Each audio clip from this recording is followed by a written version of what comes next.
आणि आता लोकशाही मराठीच्या इम्पॅक्टच्या संदर्भातली सगळ्यात महत्त्वाची बातमी। हिंगोलीमध्ये लोकशाही मराठीच्या बातमीचा मोठा इम्पॅक्ट पाहायला मिळतोय। 8 वर्षांपासून बंद असलेलं रुग्णालय अखेर सुरू झालं। लोकशाही मराठीच्या बातमीनंतर आता प्रशासनाला खडबडून जाग आली आणि अखेर रुग्णालय सुरू करण्याचा निर्णय घेण्यात आला।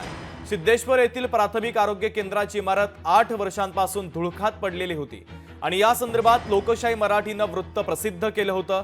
लोकशाही मराठीच्या बातमीनंतर हिंगोली आरोग्य विभागाला आता खडबडून जाग आली आहे। 8 वर्षांपासून बंद असलेलं रुग्णालय सुरू करण्यात आल्याची माहिती जिल्हा आरोग्य अधिकारी कैलास शेळके यांनी दिलेली आहे।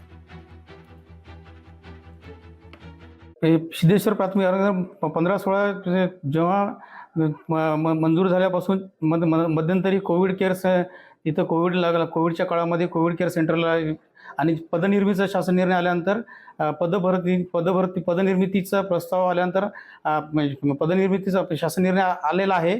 त्यानंतर आम्ही पद भरण्याची कारवाई प्रशासनातर्फे सुरू आहे।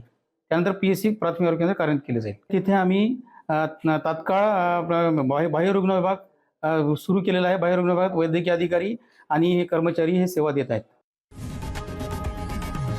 लोकशाही मराठी ऐका, पहा, जागरूक रहा।